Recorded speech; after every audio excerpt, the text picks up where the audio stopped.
Hi, I'm Jon and Sam. I'm Yuval Laor. I'm Sam. And we're going to talk about some complicated and awkward things. So, you want to start with modularity?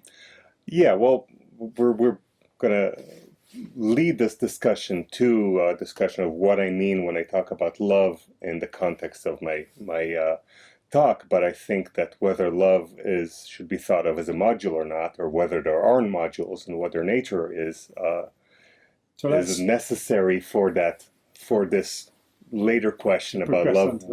Yeah, what love might or might not be. So let's start with an explanation of what the idea of a module is within evolutionary biology. Yeah, so, well, modularity is in general, there's modularity in various different subjects, but in the 90s, or 1992, there was a famous book by evolutionary psychologist Cosmides and Tooby, where they talked about massive modularity. Actually, Fodor proposed it earlier, but I don't know the history of it as well as I should, and I didn't prepare for this. Would you like to stop and we'll go in? Fodor, who after Steven Pinker wrote a book, How the Mind Works, he wrote a book, The Mind Doesn't Work That Way, because he recanted and didn't believe in massive modularity anymore.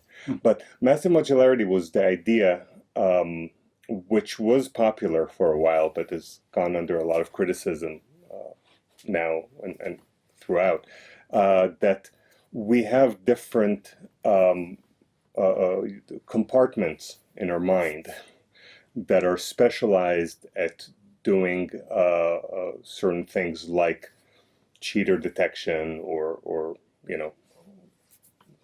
different there's been proposals for various modules, but we have Scott Atran's religion. Yeah, religion module. The rape module, which I think is the most extreme in Eva Blanca's book. Yeah, well, she doesn't think it exists. No, she doesn't think it exists. Critiques it as an idea. Yeah, as an idea. But the so modularity, it's using sort of a Swiss Army knife metaphor for the mind, and saying that, and this all comes as part of a worldview that thinks that you can distinguish between nature and nurture. And so the nature would be the modules, and the nurture would be the fine-tuning of the modules. Which bit of the Swiss Army knife? Yeah, or no, not just which bit. So if we have a language module, but then nurture figures out whether you'll speak Chinese or English or French.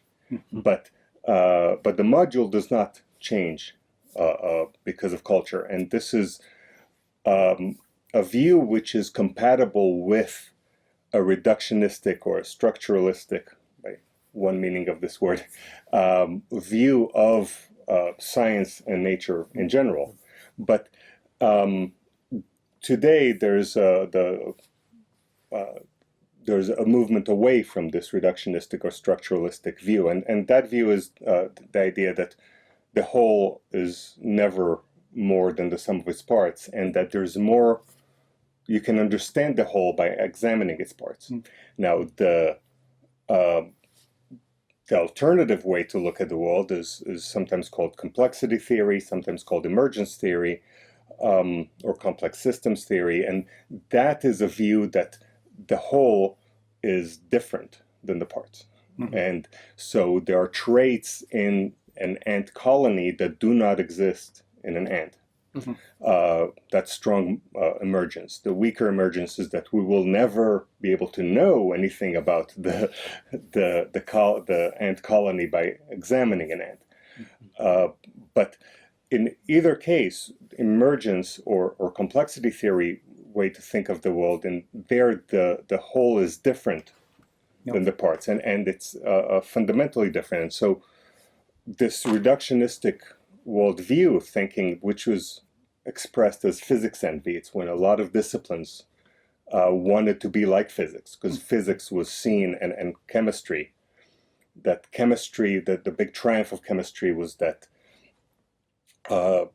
they found out that the difference between lead and gold is a different in structure, and that they thought that quantum mechanics predicts or explains chemistry, which it doesn't. You need you cannot. But the in that reductionistic view, you had this distinction between nature and nurture. Of course, the damage that it did to economics thinking, and which we're still living with today. Rational expectations. And the reduction of macroeconomics to microeconomics, which cannot be done, but is, gave us all sorts of bizarre neoliberal and libertarian kind of things that are wrong, are really, really wrong. But in biology, it expressed itself as sometimes as like a reduction to genes, right? So you had gene for this, gene for that, and this massive modularity. And I mean, when the genome was finally sequenced, there was this thought, well, we'll know the answer we'll to know everything.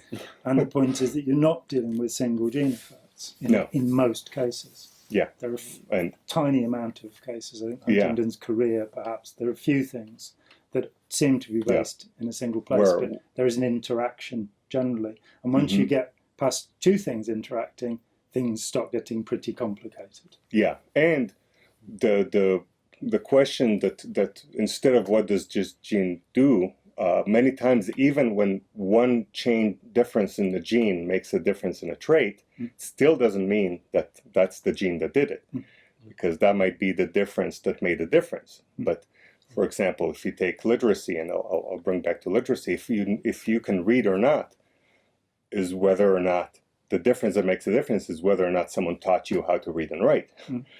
And but that doesn't mean that if you don't have eyes or a brain, or if you're a dog and someone teaches you, you're not going to develop this trait. You need a lot of other genes for this trait, but the difference that makes a difference in this case is whether someone taught you or not. So a lot of times stuff that looks like it's one gene is not one gene. So if we return to modules, there's certain things that we know cannot be evolved modules. For example, literacy, right? So literacy, it is a physical part of our brain, right? All three of us have it. Mine's on the other side. If we get damaged, we can't read and write anymore.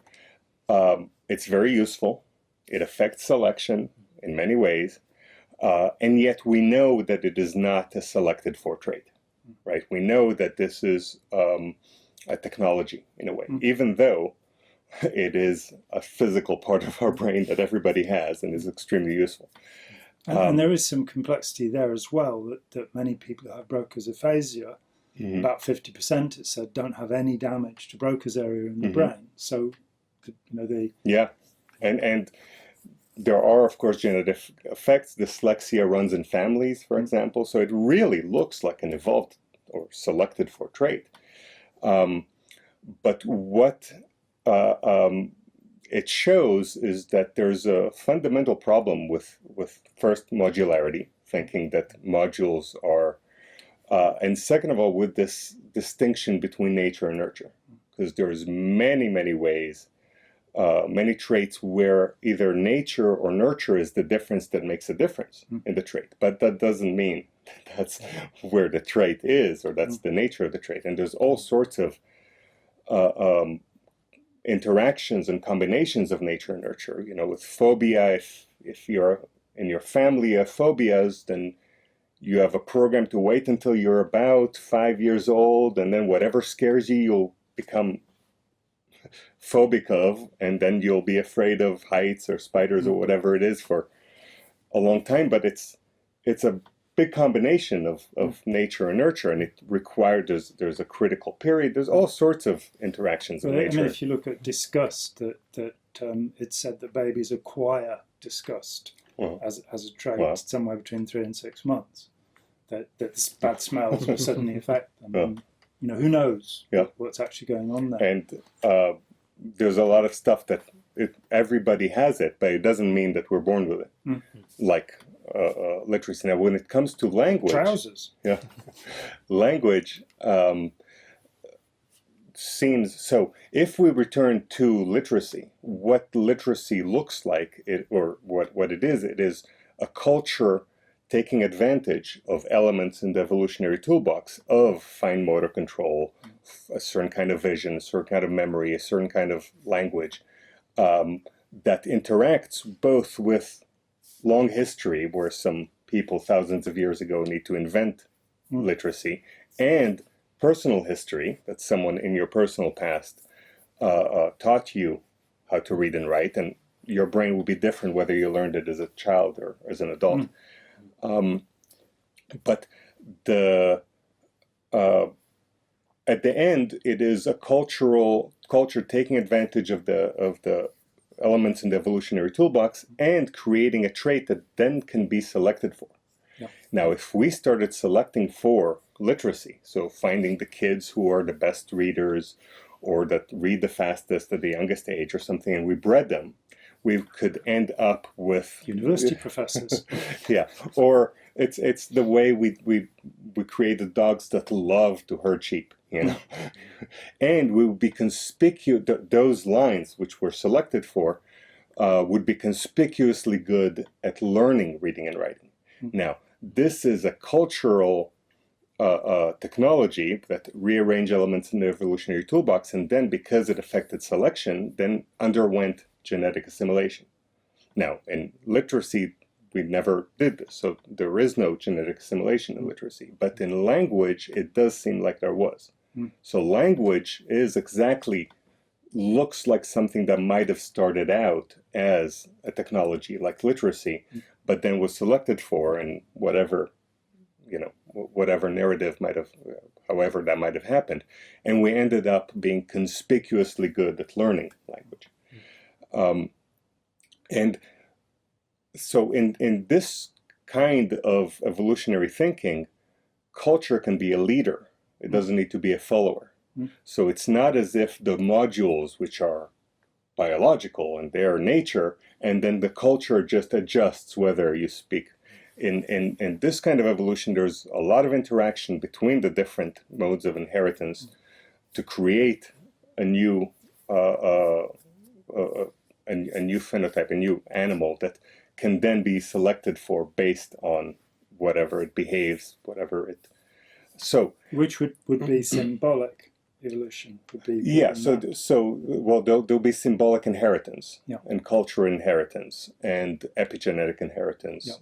Yeah. And of course we inherit real estate as well, like the ants and the beavers. You know, it's not just us. But at the end, the metaphor for the mind should not be something like a Swiss Army knife. It should be something like the human hand, which is sort of the tool that can create other tools. Yeah.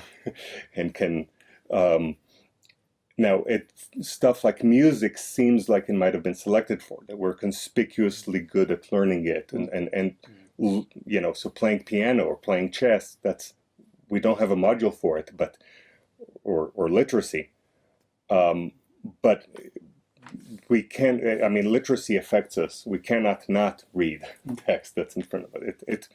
It gets to our nature, and as Blaise Pascal said in the 17th century, that it's human nature to have second nature.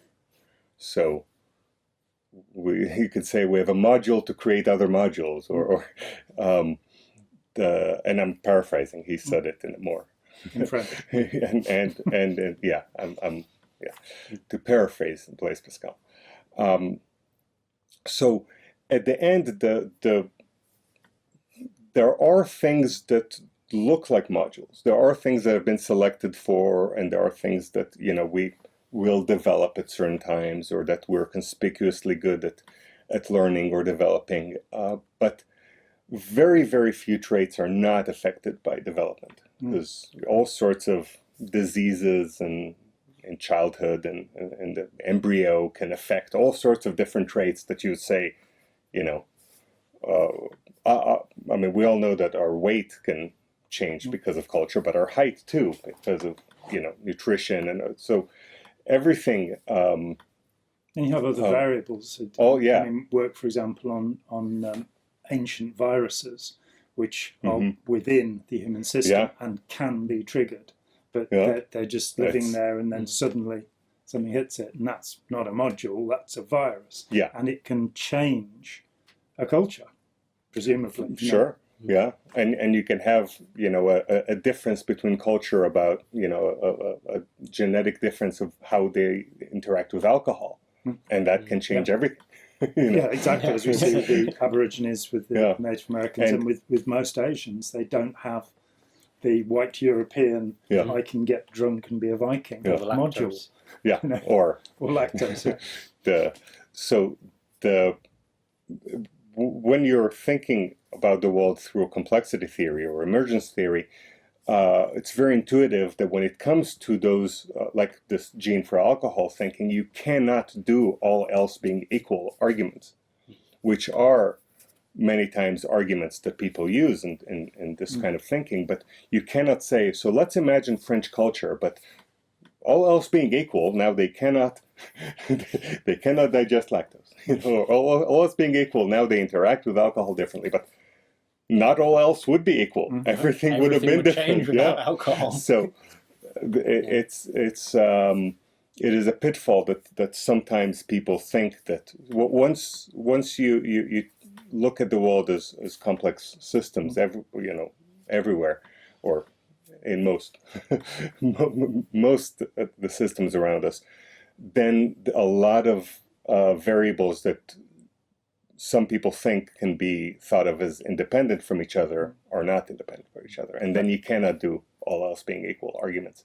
And I think there is a tremendous human need for certainty, and to try and package something into a set of rules. Well, certainty, in looking at something like, say, behaviorism, as it rose in the 1920s out of John Watson's work, that somebody gets the idea that you can't know anything about the mind. It's a black box, and therefore you can't know anything about the mind. And you have a whole system of psychology that persists for almost 50 years and is dominant, which is saying you can't know anything about psychology. You can know about rats and watch what they do. But this imposition of a set of rules, the modularism, ideology. Ideology, it very much becomes a dogma. And one of the features of ideology is that you don't really know that you have it many times. Well, you think that it is nature, and you think that your beliefs are the proper and true beliefs. And it's hard for you to imagine it being different. It's Slavoj Žižek talks about how Rumsfeld talked about the known knowns and the known unknowns and this, but there are also the ones that he didn't talk about, the unknown knowns, things that you don't know that you know, because you assume that they're trivial. That the human family is a father and a mother, but there's been all sorts of... No such thing as society. There's only individuals and their families. I think that's Margaret Thatcher. Shops. So, in economics, and the fact that we're still ruled by that ideology, and neoliberal, boggles the mind. Shock doctrine. So, at the end, when we talk about modules, now, you could say that I have a chess module in my brain because I play chess, and so, but it is not a natural module. Well, you're probably on the savannah, Would it be the same as other chess players' modules? And it might be very different, of course, because everybody's brain is different. And even if it's the same, it looks the same, but everybody's... The same areas light up. But I'm left-handed, so who knows? And it probably depends on what age you learn it. So when we now, if we bring the discussion to love, and how am I talking, in what way am I talking about love when I talk about love in my presentation, which is another video. Which you've hopefully watched by now. And liked. And liked and subscribed and asked for notifications. And gone to the Patreon account. There you go. $1,000 a day. So obviously, love, especially things like parental love, parent-to-child love, and child-to-parent love, they look like they're evolved traits or selected for traits. And there certainly are selected for. And they are there's a lot of similarities in all sorts of mammals and also birds. But when it comes to nuances around it, first of all, in humans, there's a lot more plasticity in the way love is expressed. And that is, you could say that there's also, plasticity is the opposite of a trait, but plasticity itself is also a trait. So you can have selection for plasticity, right? So I believe that humans underwent social selection for emotional control and plasticity. So this is selection against a rigid manifestation of these emotions, like love. Now, love is also an emotion, and nobody knows what an emotion is. There's many, many definitions of emotions. So, and I subscribe. I like some definitions better, but that's a whole different can of worms. Well, I think you can simply say that there are emotions that arise physiologically, that we have, like cortisol, for example. If you get too much of it, it's going to make you anxious. Fight or flight responses, adrenaline, all of these things. But that over the top of that, there are incredible cultural subtleties. Yeah, but it's not just on top of that, because there's experiments that show that what you think about what you feel affects how you feel and how you interpret, that they give adrenaline to people, and some people who were thought of it in different contexts thought that they're having different emotions. And Huntress Thompson in Fear and Loathing in Las Vegas has adrenochrome. So the love, you can, which in animals, it's usually referred to as attachment, right? So there's parental attachment or child-to-parent attachment, and then there's attachment styles. But attachment is a more general term, and I think that using the word love in animals might be, inaccurate. Maybe we should use attachment in animals, and then in humans we can use attachment if we want to not carry a lot of the connotations that love has, because of course love is such a major subject of there's a lot of different stuff about it all over the place. But I think that I personally, as that, love is a collection of behaviors and traditions and emotions, and that it's this cluster that persists and get reproduced from generation to generation. It's also not necessarily something that is purely affectional. It's not. It's not that you have a liking for something. You can actually have a very complex. And, love-hate relations. All sorts of. But I personally, so there are books with, the nature of love or stuff like that in the title, but they focus only on romantic love, which is, for me, I found that strange. That there's very little literature that compares the child to parent, the teenager to parent, the parent to child, the sibling love, and the romantic love, and see what are all those. Now, in romantic love, you actually, it involves sexuality, and parent to child to parent, you have, and sibling, you have the turning off of sexuality. Hopefully. And they get triggered very differently, of course, but there are a lot of similarities, and a lot of interesting connections between these modes of love.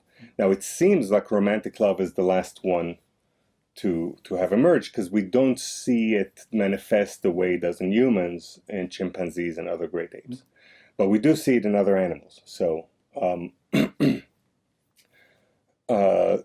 when it comes to romantic love specifically, I was very impressed by an old book from 1977 by Dorothy Tenoff called Love and Limerence. And there's a saying, my advisor, Eva Blanca, told me that if you want to have a new idea, you need to read an old book.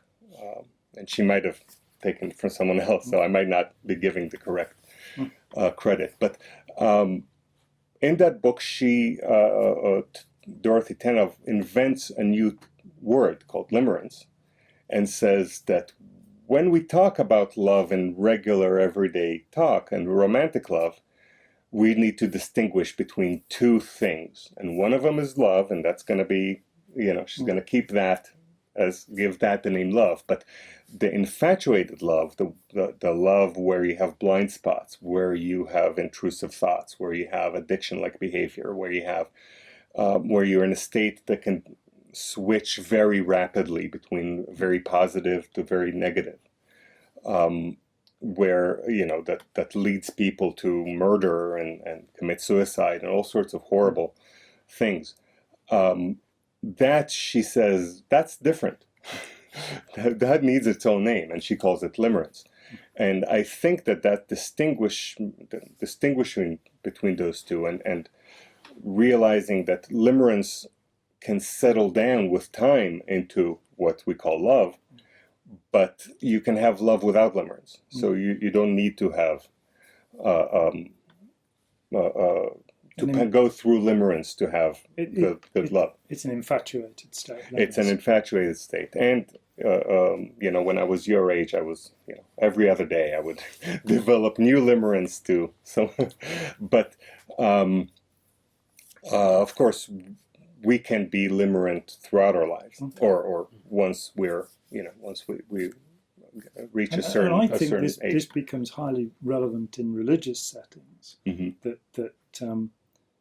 where, having dealt with many people who were highly and deeply religious, that you can see. I had a friend who used to take communion every day, and you could see that he got this kind of hit from it, and he felt that this was making him very close to God.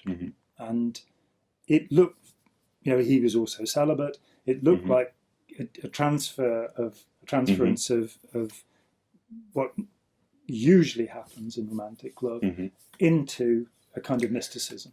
Yeah. Well, so the infatuated state, and I talk about the similarities between these infatuated states, which I call fervor, the other one. It seems that limerence lasts at most a few years, usually. I mean, 6 to 18 months, many people say. But many people, and it can come back through stress. So if your loved one gets into an accident, the limerence can come back, and it is maintained by uncertainty. So it seems like the fervor, which seems like did he convert in the last 6 to 18 months? Because then it could be the initial fervor he converted when he was about 17, and this was something that was happening in his 20s. Without naming any names, he actually continues to be fairly fervent. So one of the things that helps keep this fervor is uncertainty, and that might not be expressed by him. He might be, uncertain whether he's going to heaven or hell, or uncertain whether, and that kind of uncertainty can maintain the infatuated state for a lot longer. Also in romantic situations,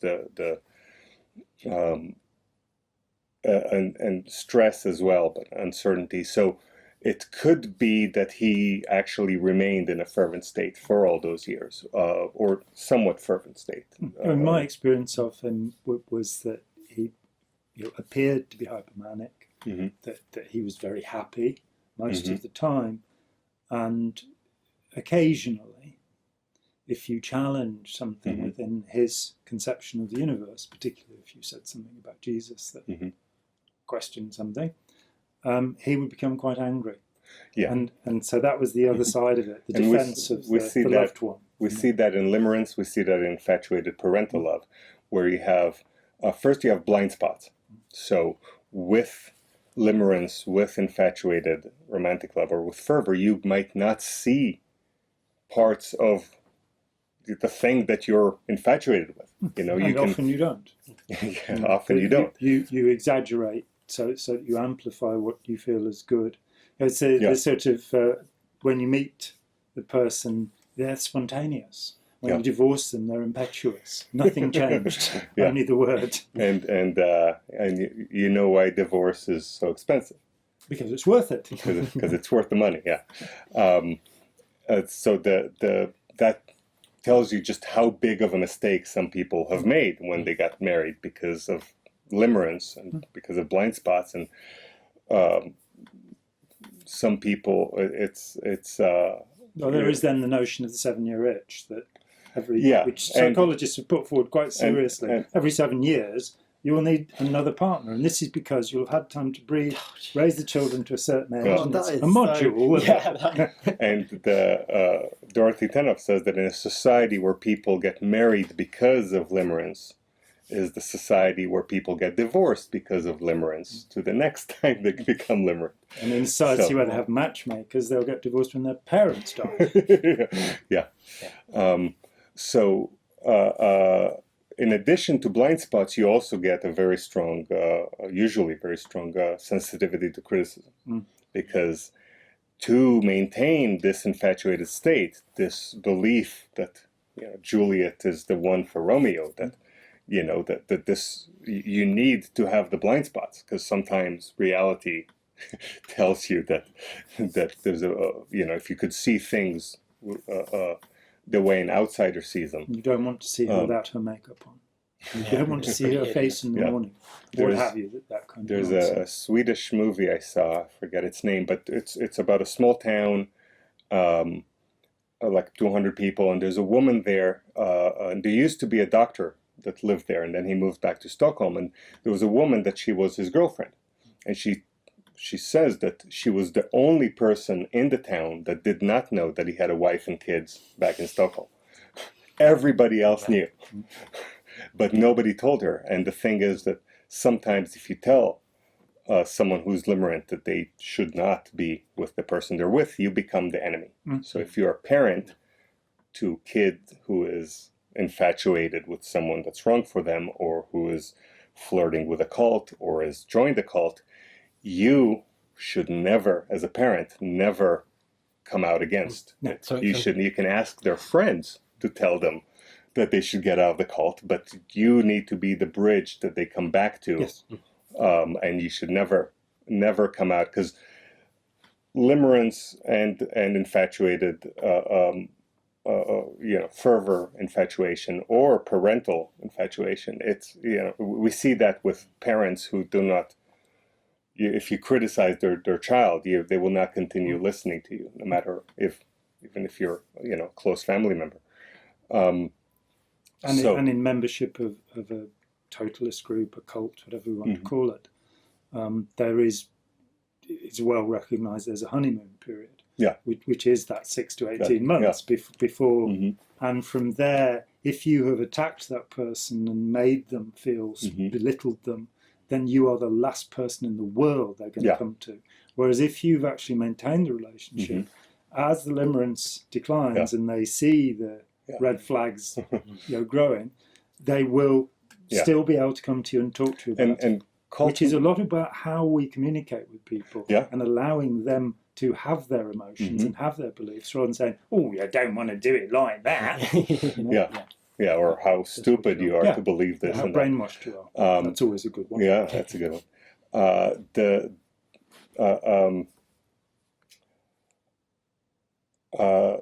was gonna say something, and now I don't know what it was. But wow! Yeah, look at that. See the camera. The camera makes it affects us. Real. So. This is So, if we bring it back to love and whether it's a module and whether fervor is a module, and there are hints that with fervor, certainly with the different other types of love, that they are selected for. So they're more like, in a way, like language than they are like literacy. But so if you're in Scotland, you've kind of been bred to become a Presbyterian. Assuming there was enough selection for it. And that's what always reigns there. Well, the experiments, the interesting experiments that do seem that there is But this is not about fervor, but about beliefs in inappropriate relevance. It's called over-imitation. And if you take, let's say, a box with candy in it, and you show a chimpanzee and a young child how to open the box to get to the candy, and they both learn it, or they both can learn it. Now, if you add useless behavior before you open the box, right? So before opening the box, you clap 3 times. Yeah, that's right. And you go like this over the box. The chimpanzee would know to ignore that. Yes. They would know that that's not relevant. The human child at fairly young ages, and it starts, it's stronger at 5 than it is at 3, will also imitate the irrelevant. Now, it seems like the chimpanzee is smarter, but it's not that he's smarter. The human just thinks that behavior might be relevant. He's not as committed to what might or might not be relevant. He's more open to the idea that saying a prayer before food or stuff that a chimpanzee would realize that's not relevant. You just eat the food. Human beings. A human might think that it is relevant. Yeah, and human beings have the advantage they can make the box of candy. Yeah. Well, not the 3-year-olds. But you have to go through the right. You have to do Mystic the ritual. process. Yeah, 3 claps and so that makes it seem like there are elements in this kind of. But fervor, of course, is when you become attached. Now, the big difference when it comes to regular love, which is, I include in that parent to child, child to parent, and teenage to parent, and sibling and extended family. And that's the extended family, we can adopt other people into our families. Yeah. And in fact, often have a stronger relationship with them than we do with our own families. Yeah. For sure. And we can. But it is a familial sort of bond that we have in friendship. Yeah.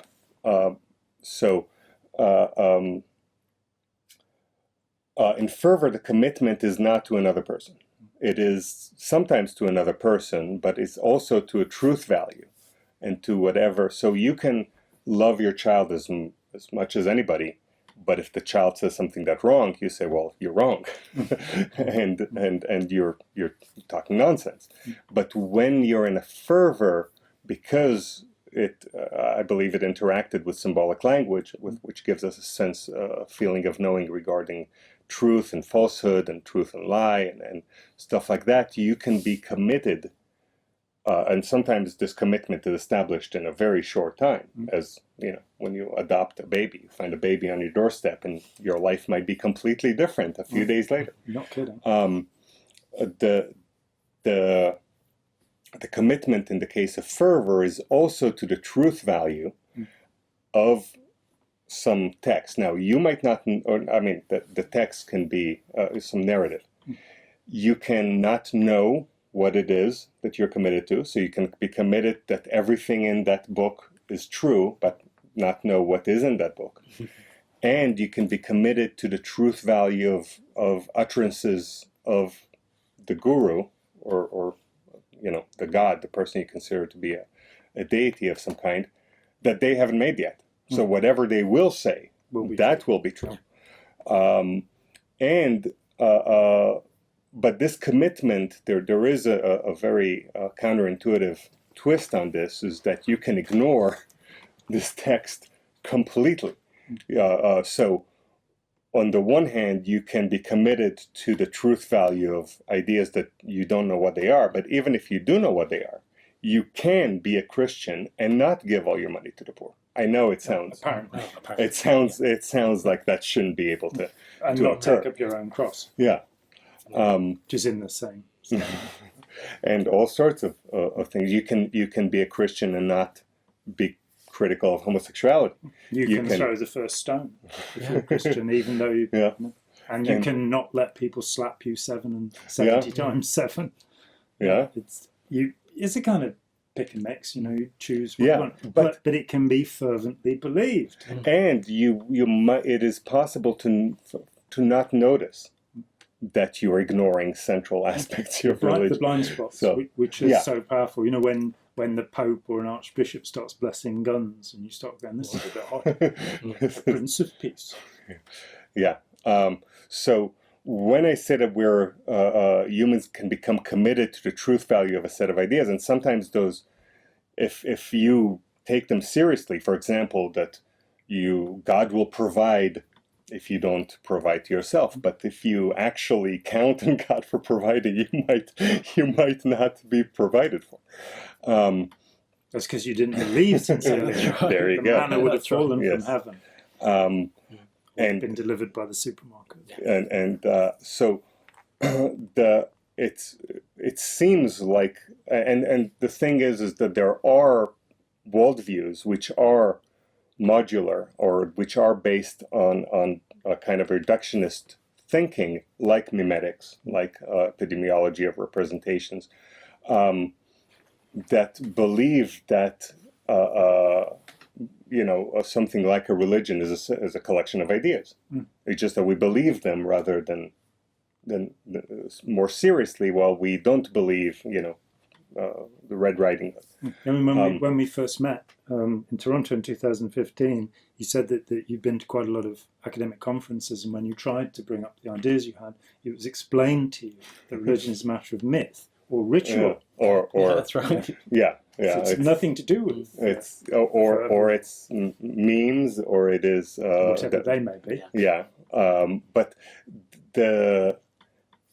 this kind of thinking, which is like mimetics, thinking that there is ideas, a set of ideas that use us to reproduce themselves. Like the sociology module that developed on this. Yeah, there you go. That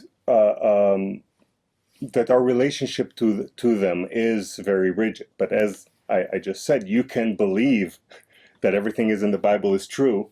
And if I ask you, do you believe that you need to turn the other cheek, or that you need to, sacrifice kill someone who works on the Sabbath? Then they will. You can point to it and say, well, do you believe this is true? And they would say yes, but they do not live as if that's true. Well, for example, I think it was George W. Bush who cited the homosexuality as wrong because it says so in the Bible. And somebody pointed out it's also wrong to touch pigskin. And having been involved with professional football, he is damned to hell. Be stoned to death and there is no, you're stoned to death. Yeah, and mixed fabric clothing. It's a I didn't know about that. Oh, big no. Yeah. So the understanding the set of ideas that people would sign their name that they believe, when you ask. It's like all of this, the Google contract. That really does not help you understand. All your data will be stolen. And as Evans Pritchard noted, you can have two people that share a religion but are completely different cultures, and two people who are different religions but are very similar cultures. Would Evans Pritchard was still alive and could critique modern sociological views, because his views of primitive religions, if you look at them, are highly descriptive of academia as it stands at the moment, I believe. Yeah. Brilliant man. Yeah. And, a lot of mimetics is not just academia. I think it's more popular in popular science, in the writings of, like the new atheists are strangely committed to this mimetic view, which is just... Which is say copying things, mimetic. Yeah. That culture can be brought down to units that copy themselves, and self-replicating memes. Yeah. And we are and we are the vehicle. But when you realize that no, you can ignore the central things that you believe in, and you can believe with all your heart in stuff that you don't know what it is. Then that really all of that falls apart, and I think that it's actually damaging to think that the reductionist thinking damaged economic thinking so much. It can also damage cultural, sociological thinking, and where it is believed. And there's also a horrible elitism involved, with so many of the new atheists, that this notion that they have a superior understanding, very much like the Gnostic electoi at the time of Christians, that it's like, oh yeah, we're much better than you, which is a part of human nature that we really do have to be rather careful about. Yeah. And there it is tied to a physics envy. It is tied to this looks sciencey now. This is real knowledge. Yeah. This is and it's not a soft science. It's a very hard science. You need to learn math. You need to do equations to do R to prove it. To do R and if you don't need math, then and the only deviation you're allowed is the standard deviation. I guess. We talked quite a bit about and a lot of roundabout way about what love might be. We can now read W.H. Auden's "Tell Me the Truth About Love," and that'd be the end of it. But that's fantastic. Thank you very much. Thank you for having me. And, great visiting you here in the UK. Great, and always a pleasure to see you. So, thank you very much for spending your time with us, and we'll see you again soon. Thank you. Bye.